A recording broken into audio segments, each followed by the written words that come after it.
Hello, kumusta kayong lahat? Welcome sa ating yaw-yawan dito sa ating bukid.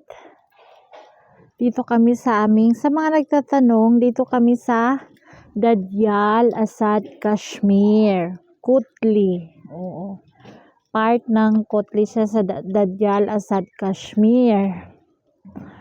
Ang tawag dito sa lugar namin is village, Bukirin village. Ang bukid dito sa Pakistan is village. Dito kami sa Dadyal, along Dadyal and Chikswari, Asad Kashmir, Kutli Asad Kashmir. O ganun. So, hi guys, kumusta ang lahat? Happy blessed Sunday everybody. Holiday ng school ngayon. Sabado, may pasok pa sila. Ang Friday is half day. Kasi araw ng kanilang mosque. Or sa atin is Sunday. Church day. Sa kanila is Friday. Mosque day. So, before anything else, kumusta ang lahat? Sana nasa mabuting kalagayan tayong lahat. And then, God bless to all of us. Magno-November na. Ang bilis ng panahon. Magpapasko na naman. Tatanda na naman tayo, no? Anyways, guys, yung ating topic ngayon is very, what you can say, very special, very, what you can see as a parents or guardian ng mga bata, lula, ina, ate, kuya, lolo, ano ka pa man, basta pag uusapan ang pag-aaral ng mga bata, anak mo man or sino man, basta pamangkin mo man. So, nandyan na tayo bilang ina. Nakasubaybay tayo sa kanilang pag-uwi, sa kanilang araw-araw na activities, ganyan sa school. So, one day,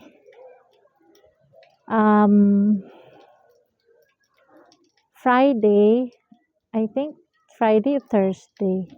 I think Friday. Tapos ngayon si Myra hindi pumasok sa Saturday. Pagsundo ni Elias kay Myra nung Friday, nasa kusina ako, nagluluto ako ng chapati. While nagplap ako, maingay yan. So naririnig ko pa rin, bakit parang may umiiyak? Sabi ko, ay para yung anak ng niece ni Elias sa kabila. Sabi ko, ay hindi, tunog babae. Hu hu hu hu, ganyan, hu hu hu. Parang pansin ko si Myra. Alam mo yung busis lahat ng anak mo, di ba? Kilala mong mga anak mo, pati utot, pati amoy kilikili ng anak mo, pati amoy utot ng anak mo, alam na alam mo. Sabi ko kay Elias, umiiyak si Myra? Sabi niya, oo. Sabi ko, bakit? Pinalo daw siya ng teacher nila na lalaki. Ha? Lalaki pa siya, tapos namamalo siya ng mga babaeng bata. Buang ba siya? Ako naman isang ina, syempre yung sungay ko, gumanon. Bakit naman pinalo? Sa atin sa Pilipinas, makarinig tayo ng ganun, as in barangayan na Rafi Tulfo action na, as in talaga kasong-kaso na. Kasi tayo pag ina ka talaga, kahit alam mong mali yung anak mo or may ginagawang something, pag umiiyak na talaga, iba, di ba? Sa puso, pag ina ka. Sa pag lang to ha, talking as a mother, sa mga single, hindi pa makakarelate nito. Ang mga may anak lang nito, nakaka-relate nito. So, yun. Sabi ko, bakit pinalo siya ng teacher na lalaki? Kasi daw, hindi nabasa yung pinapabasa na Urdu. Yung sulat na pag ganun, yung mga parang guys, yung Urdu na sulat. So, ang alam kasi lang ni Myra is sulat na English. Pero nakakasulat siya ng Urdu. Alam na niya lahat. Alam niya ang pagsusulat. Pero ang pagbabasa, yun ang hindi niya alam. Yung bagay yung sa atin is, ang words is English. Basahin mo to, English. mga responsible, moments, ganyan. English to Urdu. So, pag turo ng teacher na lalaki sa English, nabasa niya. Pag turo ng lalaki dito sa kabila, Urdu na subject, hindi niya nabasa. So, tumahimik siya. Sus, kay, nagalit man ang teacher. Pag ganyan. Iba sila dito, iba ang mga school nila. Talagang pinapalo nila. Stick by stick, hindi lang yung kamay, hindi lang yung roller, hindi lang yung ano, meron talaga silang pamalo na parang isang dipa. Oo, meron talaga yan. I think, na-share ko dati sa Facebook ko, yung mga batang pinapalo sa school. Sino nakakita nun? I think, nabura na ata ng Facebook yun kasi sobrang brutal na talagang lalaki yung humahataw sa one by one ng mga bata. Tatalikod, tas papaluin yung puwet. Tapos, okay lang kung ganyan lalaki tapos ganyan humahataw talaga. Na-share ko yun sa Facebook ko. Ewan ko kung nandoon pa ba, hindi ko na makita. Totoo pala talaga yun dito sa Pakistan. Talagang parang yung uniform na yun, parang dito yung banda sa Pakistan kasi sabi ko, Sabi ko, bakit sinong pinalo? Si Myra lang ba or lahat sila? Sabi, tinanong ko si Myra, nilapitan ko agad siya. Sabi ko, sino nagpalo sa iyo? Yung teacher naming lalaki, yung may-ari ng school. May-ari ng school. Tapos, saan ka pinalo banda? Bakit ka pinalo? Sobrang iyak niya, humahagulhol siya. Hindi agad siya nakakapag-reply sa akin, nakakapagsalita. Sabi ko sa kanya, bakit ka pinalo? May kasalanan ka ba? May kasalanan kang ginawa? Wala.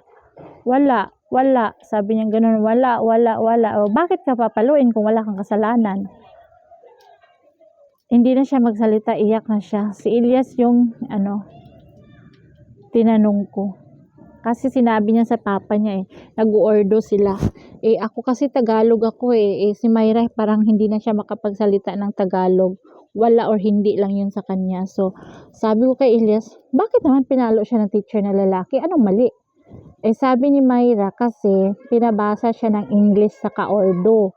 Hindi nabasa ni Myra ang ordo. So, yun lang ang mali ko. Bakit yun lang pala ang mali?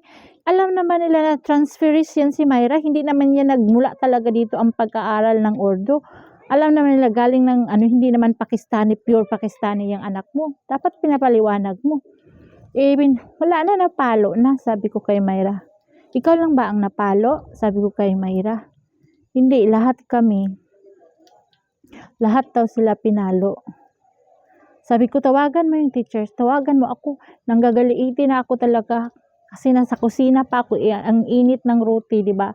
Maggawa ka ng chapati. Tawagan mo. Bakit ganyan mamalo? Ilalaki pa naman siya. Tapos, tinawagan ni Ilyas. Bakit ganito, ganyan? Ano nangyari? So, inalam mo na ni Ilyas ang mga pangyayari. Bakit ganyan?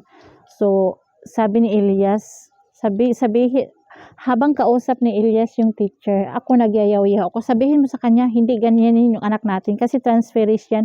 Hindi yan Pakistani pure na nagsimula sa school nila na kinder, ganyan. Nag-start yan dyan ng grade 5 na ganyan si Myra. So, ang laki talaga ng agwat ng pagsusulat ng Arabic or pagbabasa. Hindi pa talaga kaya ni Myra. Pero English, kaya ni Myra. Science, kaya magbasa. So, yun. Habang nagkausap ni Ilyas yung teacher niya na malo sa kanya, nagyayaw-yaw ako. Talagang nilakasan ko yung boses ko para marinig ng lalaki. Tapos yun, pinaliwanag sa akin ni Ilyas, yun yaw, hindi nabasa yung ordo na subject. Sabi ko, yan lang pala ang dahilan. Bakit paluin? May bawal naman na bawal yan. Naku. Tapos sabi ko kay Myra, nilapitan ko ulit si Myra, saan ka pinalo? Saan banda? Sabi niya sa kamay. Paanong pinalo? Pinatayo kami, tapos pinaganon kami. Pinalo yung namin, yung kamay namin ng stick. Bawal man iganyan talaga. Nakatayo sila, tas ganyan, paluin. Okay lang kung nakaganyan, di ba? Medyo nakaganyan man siguro. Sa atin sa Pilipinas, di ba? Ilagay yung kamay sa table, tas paluin ng stick. Ganunin lang ng kunti ba? Danas ko yan sa pag-aaral parang normal lang yan. Pero yung hatawin ka ng stick, hindi na pwede yun. Pero sa ngayon kasi sa batas natin sa Pilipinas, kahit kurot, bawal na. So, sabi ni Myra, pinaganon daw sila, tapos hinataw sila ng stick. Kaya siya sinundo ng motor, humahagulhol hanggang dito sa bahay namin. Sabi ko, grabe naman, ang lakas siguro ng pagpalo sa'yo. Sabi niya, oo. Sabi ko, ilan kayo pinalo? Sabi niya, lahat kami mga babae pinalo. Sabi niya, tapos nagpapaliwanag yung teacher nila na lalaki na, nagpapaliwanag kay Ilyas. Sabi niya, ano brother, yung anak mo, alam ko, ano yan, hindi Pakistani pure. Alam ko transferi, kaya isang beses ko lang siya pinalo. Isang ganyan lang. Ganyan ang stick. Pero yung iba, tag-apat-apat, 4 times kung pinalo. Pero yung sayo, alam ko, iba siya. Kaya isang beses ko lang siya pinalo. Parang takot lang kumbaga sa sunod na babasahin na ganyan. Talagang mag-aaral na. Sabi ko, kahit paaralin mo yan ng 100 times, hindi makuha ang pagbabasa niyan kasi hindi naman yan lumaki dito. Yan, hindi naman yan Pakistani talaga. Sabi ko, doon natin yan pinanganak sa Pilipinas, doon yan nag-aral sa Bisaya, nag-graduate ng kinder ng Bisaya, nakapag-aral ng Tagalog, nakapag-aral dito ng Arabic. Halaka, 3 klaseng pinanggalingan yan, kaya sabihin mo, dahan-dahanin yung anak natin. Sabi ko, hindi ganyan. Sabi naman ni Ilyas, oo, sinabi ko na, sabi, dahan-dahan lang, ganito, ganyan. So, tinawagan talaga ni Ilyas yung may-ari ng school. Siya pa talaga na mamalo. Siya may-ari. Kung mawawalan siya, semi-private yung school nila Myra, nagbabayad kami. I think 1.5 monthly. Oo. Tapos, sila sa amin, ganyan, 1.5 monthly. Lang yan ha, tuition lang yan ha, maliban sa mga ibang mga activities, mga ganyan. So, kung mawalan siya ng mga estudyante, lilipat kasi pinapalo niya, ganyan. So, sabi ko, as a mother, marami tayong yaw-yaw, diba? Kasi nasaktan tayo, bakit ganyan? Yung hayop nga, mawalay lang anak nila, bandang malayo kunti, tapos ngumangawa, sunduin nga ng ina, at yakapin, yan pa kaya tao, diba? Umiiyak yung anak mo. Sabi kong ganyan, hindi ganyan, dapat hindi na yan mauulit, ganyan ha. Sabi ko naman, kaya hindi pumasok si Myra pagka sa 3rd day kinabukasan. So, yan si Myra, tahimik lang yan siya, pero nagmamasid yan siya. Yung hindi si Myra expressing na tao or expressing na bata. Magsasabi lang siya kung gutom siya, kung may kailangan siya. Magsusulat siya sa sulok, doon lang yun siya magsusulat. Ganon si Myra dito sa Pakistan. Kaya malaki yung pagsisisi ko as a mother na dinala ko sila ulit dito. Maganda naman sana yung pag-aaral niya doon kila Madam Toots. Doon sila Madam Lablab.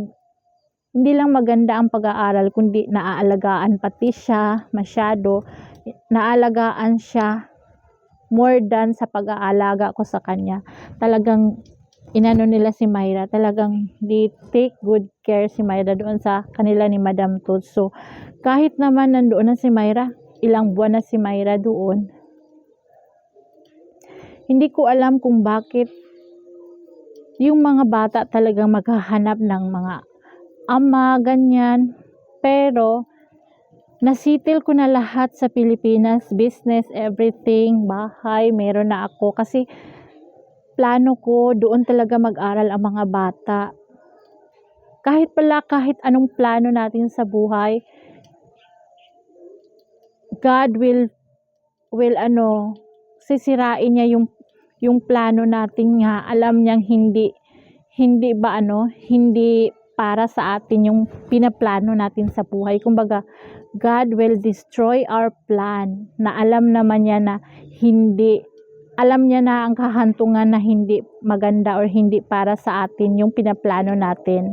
Gumagawa siya ng ibang way para His plan will, ano ba sa English nito? Gumagawa siya ng ibang paraan para yung plano niya na para sa atin for good is ma-reverse. Kumbaga ma-reverse yung plano natin as a plan ni God na you can see, mali yung plano natin, tama yung plano ni God. Talagang God will make a way everything's in our life. So, asan na, prayer time na 6 o'clock na, nagyayaw-yaw pa ako.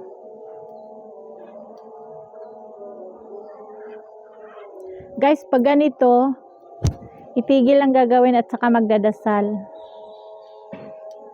6 o'clock na dito sa Pakistan.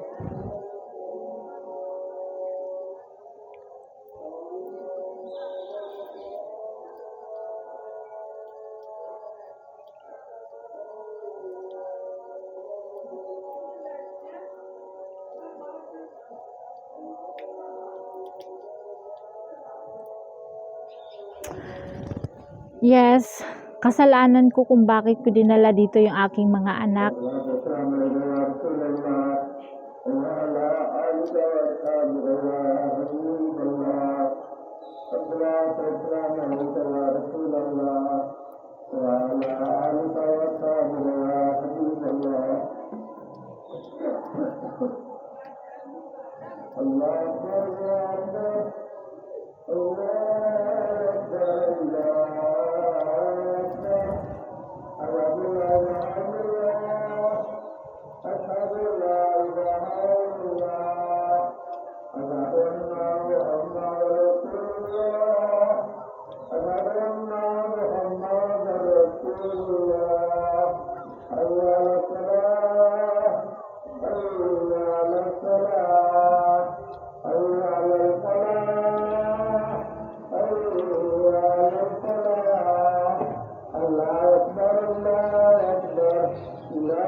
Yes, oo, kasalanan ko, binalik ko dito sa Pakistan yung anak ko, pero merong way si God, merong plano si God na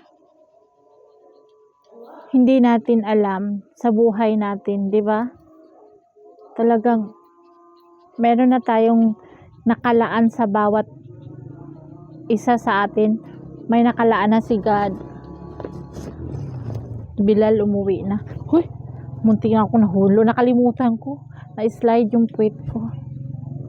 Yun na guys. Para bang ay kasalanan kang ina. Ganito, bakit? Ganito, ganyan. Napakarami nating tanong na alam mo na ang Diyos lang ang nakakasagot. Marami tayong bakit. Maraming dahilan. Maraming ganito.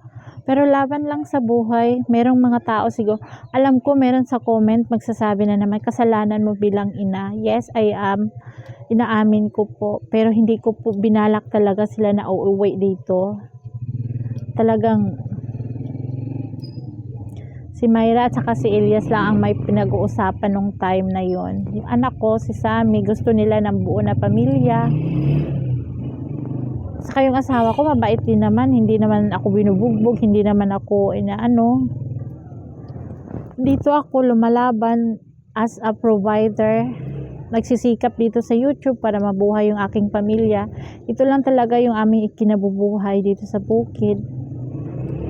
Kung anong meron, yun lang. So ngayon, napawala na tayo sa YouTube. Kumbaga, tapos na ang ating time. Tapos na yung ating panahon. So, I'm thankful to all my subscribers. Lahat. Kasi, naka-invest din naman ako unang-una doon sa nanay ko. Nabahayan ko sila. Galing sila sa tent or sa trapal, sa parang basurira. Yung nanay ko at saka yung kapatid ko. Ganyan-ganyan sa tabi-tabi ng kalsada, kahit saan-saan napunta, walang permanent na address. So, I'm thankful to everyone, to all who support me kasi inuuna ko talaga yung nanay ko at kapatid ko at saka meron na rin akong sariling bahay. So, yun. Ang ngayon na lang ay inaano ko is yung dito, yung pamilya ko. Tapos na yung pamilya ko. So, until now naman, nakasupport pa rin ako pero ito pa rin yung inuuna ko yung mga anak ko. Ngayon, tapos na yung aking mama. So, we don't know what happened next in my life. So, what God planned for me. So, still I'm hoping, nagdadasal ako na God, for the second chance, will give me blessing for my own family talaga dito. Hindi ako susuko, as in, yun na nga sabi ng nanay ko, kahit ano mangyari, wag mong ititigil ang pag-YouTube, ang pagbe-video mo. May manood man o wala, basta mag-video ka. Yun ang sabi ng nanay ko. Oo, sige mama. Sabi ko sa kanya nung siya ay nagkakasakit. So, yun lang, laban lang tayo sa hamon ng buhay. Lahat tayo may pinagdadaanan, lahat tayo ay may mga ano sa buhay, responsibilidad sa buhay. So, yun lang guys. Thank you for watching sa mga mother nga na mga nanonood. Alam ko makarelate kayo sa pang-anak ninyo na bawat kurot lang sa atin sa Pilipinas is bawal. Paano pa kaya yung feel mo na yung anak mong humahagulhol galing sa school dahil pinalo sila ng stick na nakaganyan sila nakatayo tapos papaluin yung stick ang kamay nila. So, yun lang. As a mother talagang maka-feel ka ng why ganito, bakit ganito, ganyan. So, yun. Good na lang siguro experience, charge to experience sa aking anak na si Myra na napalo kasi hindi niya malilimutan ang experience na yan. Dalang-dala niya yan sa paglaki niya hanggang sa pagtanda niya. So, sana yun ang wish niya na everyday niyang sinasabi sa akin, kailan kami babalik sa Pilipinas, kailan kami ganito, ganyan, ganito, ganyan. So, yun. Sabi ko sa kanya, ikaw ang excited na umuwi sa Pakistan dito to. Tingnan mo ngayon, ganito, ganyan. Sabi niya, oo, hindi na ganito, ganyan. So, nagbi-blame kami bawat isa. So, ngayon, alam na niya, maintindihan niya ang lahat kasi she's turning 13 years old. Dati, ano pa lang siya, parang hindi pa siya dalaga dati. So, ngayon, malaki na siya. So, alam na niya ang mali at tama. Siguro, charge to experience for her. And, yun, naranasan niya dito sa Pakistan ang pagpalo sa kanya sa school. So, thank you for everything. Thank you sa lahat sa nanonood. And, God bless everybody. Salamat. Thanks for watching.